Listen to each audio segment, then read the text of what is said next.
Gandhi's Passion: The Life and Legacy of Mahatma Gandhi by Stanley Wolpert. Chapter 21: No Peace. What is a war criminal?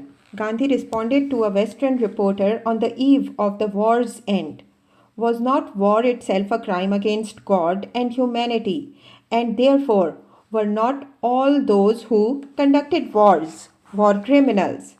Roosevelt and Churchill are no less war criminals than Hitler and Mussolini.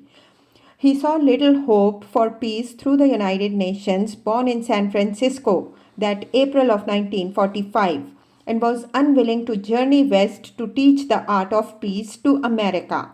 He felt challenged to the limits of his waning strength in his quest to bring peace to India. Viceroy Wavell tried to lure Congress and Muslim League leaders into his administration, thereby launching the last phase of Britain's devolution of power prior to granting independence. His broadcast in mid-June 1945, unveiling the plan he'd been hatching since his appointment, revealed his political naivety.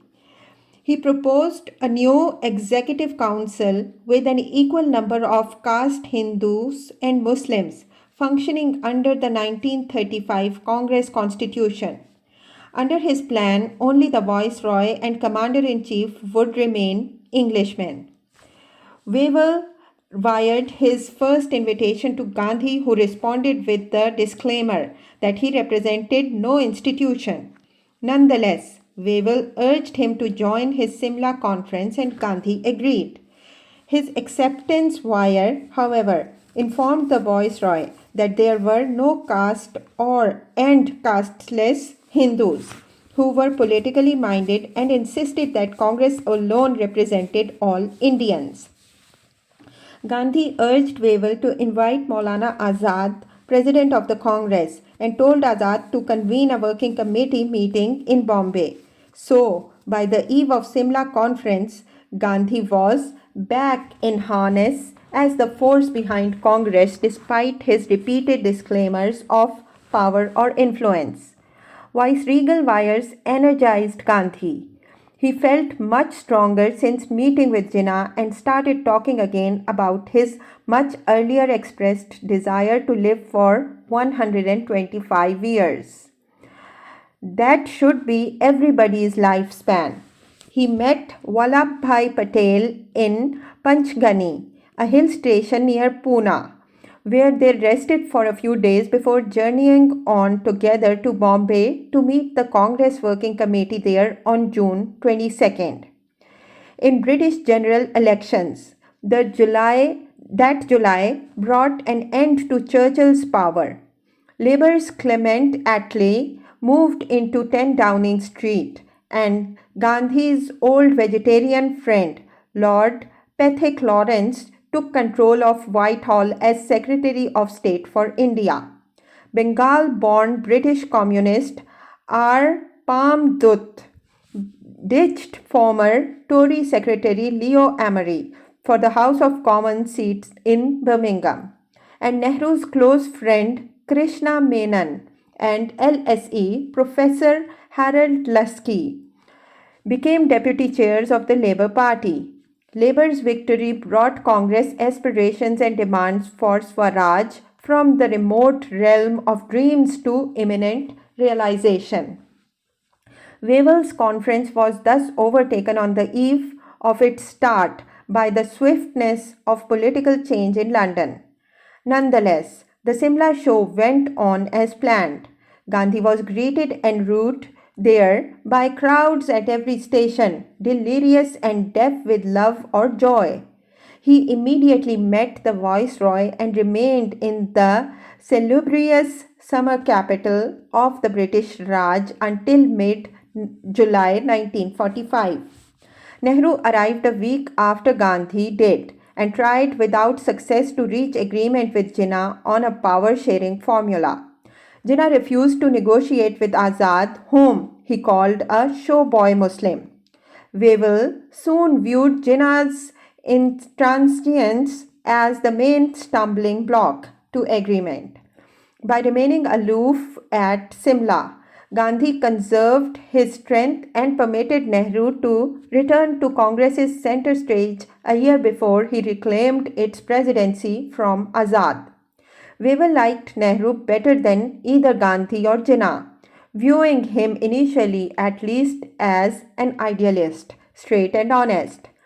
Gandhi, Nehru, and every member of the Congress deputation in Simla blamed Jinnah's refusal to allow any Congress Muslim to join the Viceroy's Council for the conference failure. But Gandhi also believed that the deeper cause is perhaps the reluctance of the official world to part with power. A special train transported him back to Wardha, stopping briefly at Agra Cantonment Station to allow him to address a student crowd gathered to await him there. Study and work for the country's freedom was his brief message. From there, he went to Pune with Vallabhbhai Patel, where they were both treated for various digestive tract ills by Dr. Dinshaw Mehta. Gandhi long suffered from amoebic dysentery and hookworm. Patel from constant intestinal blockage and prostate problems. The Congress Working Committee set its meeting in Bombay in September of 1945 to allow both patients to attend. Nehru joined them at Mehta's clinic before the meeting started in mid-September. Gandhi proceeded to Bombay but was too weak from an attack of influenza to attend the Congress meeting. After talking for hours with Nehru, both in Pune and Bombay, Gandhi wrote to him about the sharp difference of opinion that has arisen between us. Gandhi reaffirmed his own faith in everything he had written 35 years ago in Hind Swaraj and wrote of how troubled he was by Jawaharlal's rejection of virtually all he believed. I believe that if India, and through India, the world, is to achieve real freedom, Gandhi informed Nehru, we shall have to go and live in the villages, in huts, not in palaces. Millions of people can never live in cities and palaces in peace, nor can they do so by killing one another, that is, by resorting to violence and untruth. His ideal village still only existed in my imagination, Gandhi conceded. Nonetheless, he outlined its noble virtues and characteristics. In this village of my dreams, the villager will not be dull. He will not live like an animal in filth and darkness. Men and women will live in freedom. There will be no plague, no cholera, and no smallpox. Everyone will have to do body labor. He passionately confessed his dream to Nehru, knowing that Jawaharlal was young enough and strong enough to carry it to fruition in freedom after the British left. They disagreed on many things, but we both live only for India's freedom, Gandhi told the man destined to be the Prime Minister. Though I aspire to live up to 125 years, rendering service, I am nevertheless an old man, while you are comparatively young. That is why I have said that you are my heir. I should at least understand my heir, and my heir in turn should understand me. Nehru was eager to oust the British by force if they lacked sense enough to leave quickly. That October in Bombay, Nehru called upon a cheering crowd to prepare for the last battle for freedom. Amrit told Cripps that Gandhi alone could keep India's masses non-violent, but he had less control over Congress youth ready to fight at the behest of Nehru. The British now made the political mistake of bringing captured officers of Bose's Indian National Army to trial for treason in Delhi's Red Fort. Nehru led their defense in a flamboyant trial, rousing popular revolutionary fervor among Delhi's Hindus, Muslims, and Sikhs. since all three religions were represented by the INA defendants. Wavell feared that Nehru might try to use Netaji Bose's popular militant mantra, Jai Hind, victory to India, to rouse his former troops in support of Congress's demands for the more rapid transfer of power. Hindu-Muslim rioting rocked the slums of North India's most crowded cities from Bombay to Calcutta as preparations began for National Assembly elections scheduled to start in December. Gandhi journeyed to Calcutta in December of 1945 to meet with Bengal's governor, Richard Casey, one of the brightest British administrators. As governor, Casey had encouraged schemes for river water conservation throughout Bengal, employing millions of idle workers raising rice enough to feed that recently famine-stricken province. Gandhi now advised Casey to focus on hand spinning rather than longer range schemes, advocating the immediate employment of peasants who had nothing to do for at least half the year. Gandhi also urged the release of all political prisoners now that the war was over and independence was near at hand. Casey had the good sense to act upon much of Gandhi's advice. On Christmas Eve, Gandhi wrote, "Dear friend, Casey, to urge him for humanitarian reasons to cancel the salt tax, but the governor wasn't quite ready to go so far."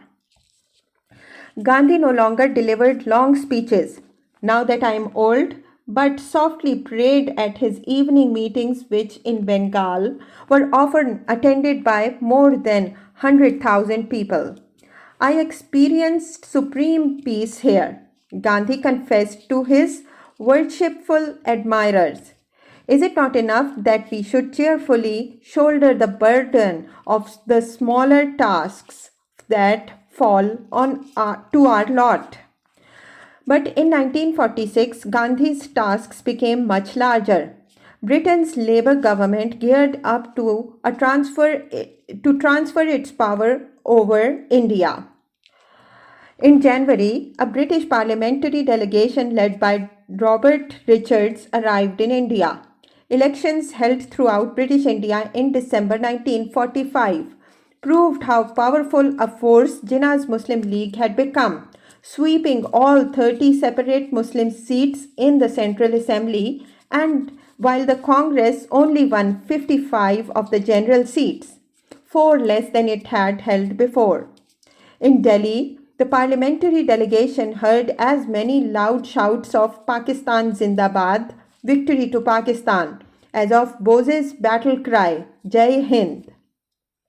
Jinnah assured his joyous followers that Pakistan would soon be at your feet. Communal conflicts continued to escalate in Bengal, yet Gandhi optimistically advised Hindu friends, "We can achieve everything by love. Love can never be impatient, nor can it ever be angry. If you behave with Muslim brethren in this spirit, their anger will go away." He scheduled a meeting with the Agha Khan to discuss Hindu-Muslim problems in Bombay or Pune in February. In late January of 1946, Gandhi left by train for Madras, where Agatha and C.R. were waiting to join him in celebrating the Silver Jubilee of South India's Hindi language society. There he urged every Tamil Indian to learn Hindi, soon to be India's national language. He also appealed for money for his Harijan fund and called for total abolition of untouchability. In Madras, he met Richards and the other members of his British parliamentary delegation, urging them to lobby in London for India's freedom and for immediate release of all political prisoners. In Madras, he told students and teachers that truth and non-violence were really more powerful than the atom bomb. Gandhi spoke and wrote passionately of the dreadful destruction caused by that bomb, hoping India would never be foolish enough as to rely upon such weapons of mass destruction. Do I still adhere to my faith in truth and non-violence? Has not the atom bomb exploded that faith? He asked in his revived Harijan. Not only has it not done so, but it has clearly demonstrated to me that the twins constitute the mightiest force in the world. Before it, the atom bomb is of no effect. His faith in twins Satya and Ahimsa had never been stronger. By February 1946, famine threatened much of India at a time when the entire world's stock of food grains was severely depleted. Wavell invited Gandhi to New Delhi, hoping to persuade him to meet with Jinnah and himself so that all three of them could sign a national appeal against hoarding and wasting food. Gandhi was, however, unwilling to join what he considered Britain's same old game of parity between Hindus and Muslims.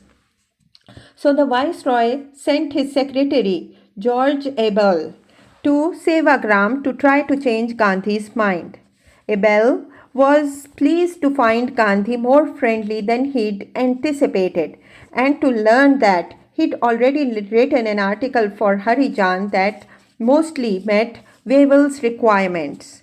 Abel urged a stronger statement and persuaded Gandhi to agree to a number of things he wrote down against wasteful use of food grains and criminally wicked hoarding. Gandhi advised that the Viceroy immediately install a national government ready to cope with the anticipated disaster, which Abel admitted wouldn't be easy, since they must first try to get the Muslim League to join as well as the Congress.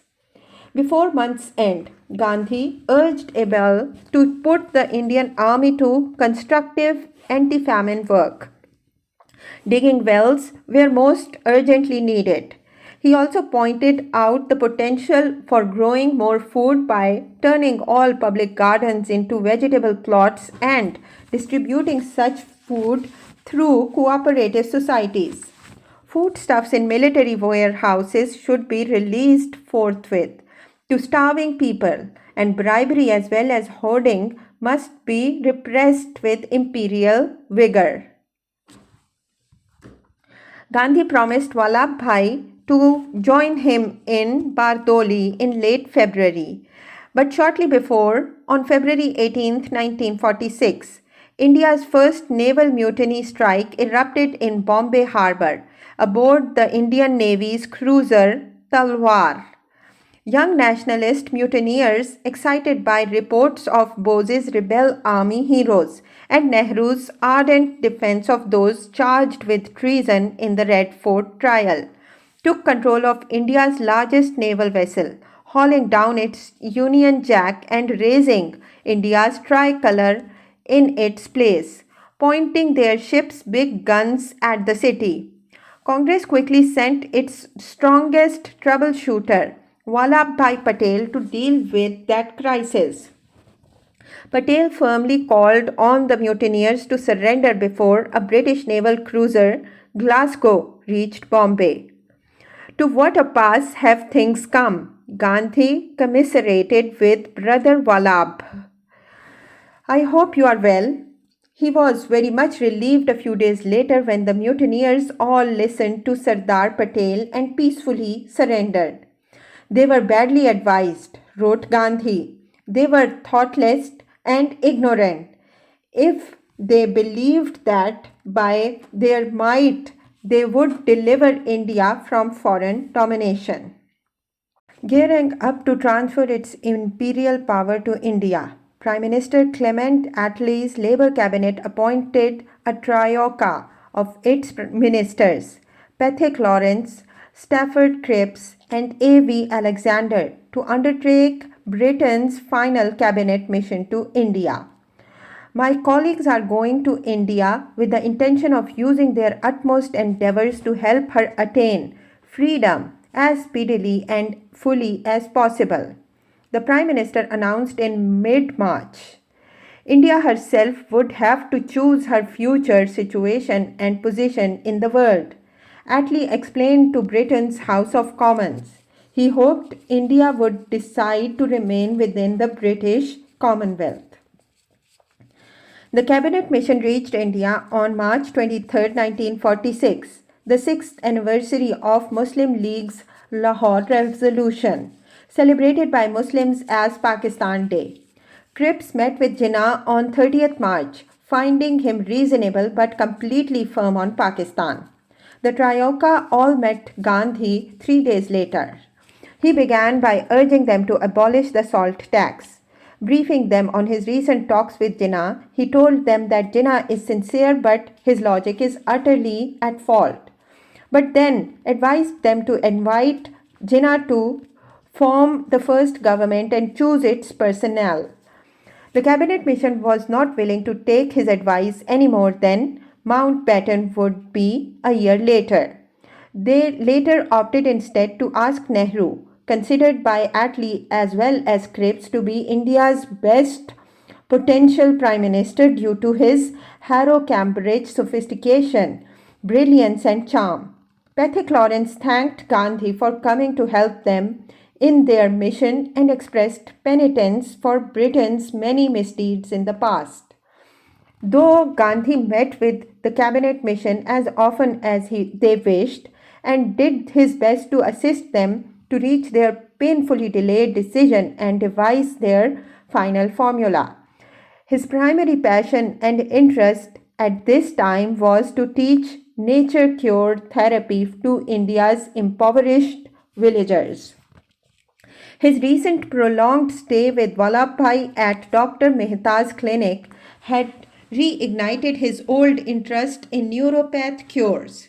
He now purchased the clinic from Dr. Mehta, holding it in trust for poor patients, but impoverished villagers could hardly afford to leave their fields unattended to come for treatment to Pune. So Gandhi decided to go to them, choosing first the neighboring Maharashtrian village of Uruli for this experiment.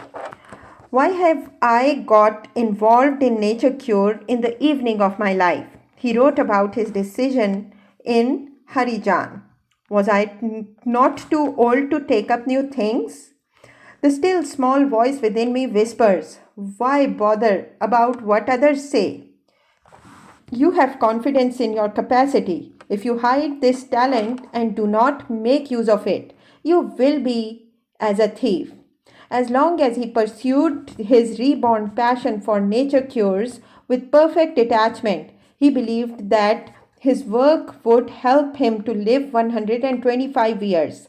Since the primary goal of India's Ayurvedic medicine was to prolong life, Gandhi's universal cure for every sickness was prayer, primarily repetition of Lord Rama's name, which he always found salubrious. His inner voice told him that by helping to cure others, he would ensure greater longevity to himself. His remedies, in addition to constant prayer, varied as reflected in the careful records he kept of individual illnesses. He kept records of remedies. Vidabhai, he prescribed sunbathe in the nude, followed by a hip bath and a friction bath in cold water. For Hira, she should chew fruit, mud poultice on the abdomen. For Arjun, urine will pass regularly if he is seated in hot and cold water by turns. Salu, she should be given sun bath even in this heat. Hero Nana, fruit juices for 2 days, then sun bath, hip bath and friction bath. For himself, Gandhi kept his second young walking stick, Abha, with him throughout his village work. Abha's young husband, Kanu, was Gandhi's great-nephew, who remained too busy in Sevagram to join his wife at their Mahatma's helper. I like my occupation, Gandhi wrote Kanu, who remained too busy in Sevagram to join his wife as their Mahatma's helper. I like my new occupation, Gandhi wrote Kannu. Abha has been a good girl these days. She remains cheerful. For most of April, Gandhi stayed in Valmiki Mandir temple on the outskirts of Delhi's Harijan Bhangi sweepers' quarter, keeping himself available to Pethic Lawrence and Cripps whenever they called for him. He also met with Congress comrades, spun and practiced his nature cures on Harijans. Thanks to his friend and patron, Birla, he had a telephone and electricity wired into the temple as well as a clean drinking water source and a bathtub. He never missed his full massage, which Abha usually gave him, or his evening bath, part of his own nature cure therapy. Congress's working committee met in Delhi that month and elected Nehru its next president. Attlee's three wise men worked round the clock through mid-May, finally agreeing upon a three-tiered scheme of confederation that would allow Britain to transfer its power to a single weak central government of India, under whose loose authority were to be powerful groups of provinces, essentially the Muslim majority provinces, later to comprise Pakistan, the rest being of most of British India's Hindu majority provinces. Those groups would enjoy virtual autonomy over most matters of government, influencing the lives of their predominantly Muslim and Hindu populations. Within each of the group clusters, the individual old British Indian provinces would remain with provincial assemblies free to vote to change their group allegiance after 5 or 10 years, should they opt to do so, based on provincial plebiscites. It was a brilliant confederal scheme primarily drafted by Cripps, which would potentially have saved South Asia most of the slaughter and hatred that accompanied partition. The cabinet mission moved up to Simla in May. Gandhi was invited to join them, but initially refused. When Cripps pressed him, however, he finally requested government quarters for his entourage of 15 and noted his special food requirements, which included a goat for his daily quota of milk. The official Simla residence, Chadwick, was properly prepared by government for Gandhi's entourage, provisioned as he required. But soon after moving into that spacious mansion, Gandhi spent half a day searching anxiously for a small pencil he used to write notes and letters, which were not dictated to one of his secretaries. "I am very conservative in my feelings," he confessed to Agatha Harrison, trying to explain why he desperately needed that small bit of pencil which had been with me for a long time. "I could not reconcile myself to its loss." Gandhi had become a villager in more ways than the spare simplicity of his attire. His life, so fully integrated with nature's daily routine and seasons, was unsettled by the speed with which he'd been lifted from central India's scorching May heat to Himalayan heights and cool breezes. He felt grieved by the immorality prevalent among the people of Simla, Anglo-Indians' official playground on high for all who sought escape from India's crowded misery. Gandhi's old pencil was a familiar reminder of his true identity, a small, tiny anchor he needed now to help steady his fingers, to center his soul, suddenly swept away from its village moorings, flying too high, too swiftly to this wasteland of luxury. Gandhi soon sent most of his entourage back to Delhi, resolving to carry on in Simla virtually alone, keeping only young Sudhir Ghosh, his liaison to the Viceroy, and Rajkumari Amrit Kaur, who stayed with him in Chadwick. By mid-May, the Simla talks stalled. halted by the familiar deadlock between Congress and the League, and the restless and lonely Gandhi decided to return to Delhi. From Delhi, he wrote Amrit. Of course, I miss you and do not. Sushila Nayar joined him in Delhi, as did Abha. No agreement could be reached between Congress and the League, so the cabinet mission issued its own plan on May 16th, of which Gandhi warmly approved.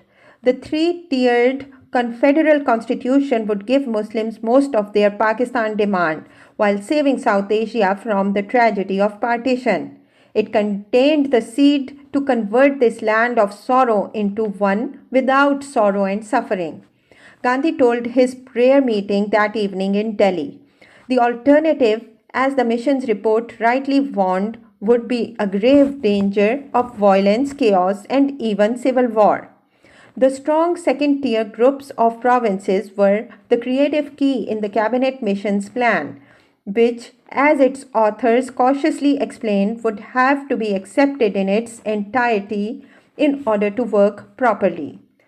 Gandhi's enthusiastic, positive response to the mission's proposal was not seconded by Nehru, who only read its strong Pakistan grouping as further proof of British divide and rule duplicity. Nehru, moreover, was now not only the president elect of Congress but also Prime Minister in waiting of India. On the eve of the cabinet mission's arrival in Delhi, 58-year-old widower Nehru had flown off to Singapore, where he met with Royal Lord Louis Mountbatten and his flamboyant 44-year-old wife, Lady Edwina Ashley Mountbatten. For Jawaharlal and Edwina, whom Nehru helped to lift from the floor of Singapore's St. George Ambulance Welfare Center, onto which she had fallen. It was love at first sight. She had read and adored his autobiography, sharing his socialist ideas and his compassionate concerns for India's impoverished masses. Lord Mountbatten, soon to replace Wavell as India's next and last viceroy, also immediately admired Nehru, whose formal education, charm, and English accent matched his own. Nehru viewed the cabinet mission's plan as too generous to Jinnah's demands and rushed in frustration from sweltering Delhi to the cooler air of Kashmir after it was announced. Gandhi left Delhi for the hills of Mussoorie on May 28th and returned on June 9th to attend a working committee meeting to decide on Congress's list of potential ministers for the Viceroy's new interim cabinet. Jinnah insisted that the cabinet be composed of 5 Muslim League ministers, 5 Hindu from the Congress, an additional Sikh, and a Christian or Anglo-Indian. Congress refused to surrender its right to select a Muslim, like Azad, which Gandhi informed Wavell was a point of honor with congressmen. So, India's unity shattered on the adamantine rock of a single Muslim member, insisted on by Nehru and Congress, unacceptable to Jinnah and his league. Gandhi, for all his wisdom, was impotent to break the deadlock. To dear friend Pethick Lawrence, sick and very tired by now of India, Gandhi wrote that it will be wrong on my part if I advise the Congress to wait indefinitely until the Viceroy has formed the interim government or throws up the sponge in despair. Despair he must if he expects to bring into being a coalition government between the two incompatibles. When Agatha, Horace Alexander, and Sudhir Ghosh all read that letter, Gandhi's honest assessment of the impossibility of reconciling Congress and the League to joining an interim united government on the eve of independence, they urged him not to send it, fearing the negative impact it could have on Attlee's cabinet. Though he pocketed that letter, Gandhi wrote Cripps in mid-June advising him not to choose between the Muslim League and Congress, both your creations. Cripps' health had also broken down, and Gandhi advised him to return to England. But Sir Stafford was not quite ready to pack up, determined to leave nothing undone which may help a solution of the difficult problems here. He could not yet bring himself to see he had failed a second time in less than half a decade to break the Hindu Muslim deadlock. The mission had done their best, but the best falls far short of India's needs. Gandhi wrote Norman Cliff on the eve of the Troika's departure. India is being robbed of millions of pounds by Britain. He feared that Britain's entrenched Indian civil service was working to torpedo every decent proposal to expedite the transfer of power as soon as the cabinet mission flew home on June 29th. At his first press conference after resuming his presidency of the Congress in early July 1946, Nehru insisted that Congress would enter the forthcoming Constituent Assembly completely unfettered by agreements and free to meet all situations as they arise. This was a blatant repudiation of the cabinet mission's plan, especially the virtual autonomy promised to the groups of provinces without which Jinnah's League would have rejected instead of having accepted the plan. When Jinnah read the press reports of Nehru's statements, he was outraged, calling on the Muslim League to prepare for direct action, bidding goodbye to the constitutions and constitutional methods. Gandhi was almost equally surprised at his heir's impulsive behavior.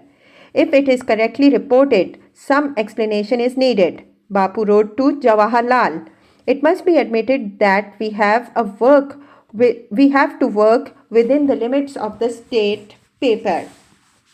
If we do not admit even this much, Jinnah Sahib's accusation will prove true." But Nehru refused to retract a single word he said, not fearing Jinnah's threats and not caring for Bapu's anxiety.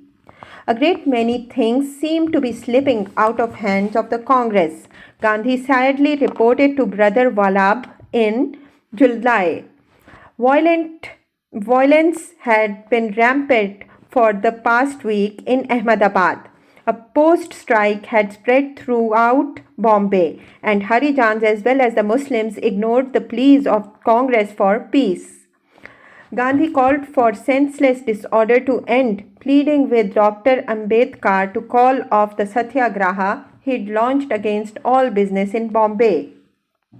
Disorder was not conducive to independence, Gandhi insisted, and made many British officials shake their heads in amazement.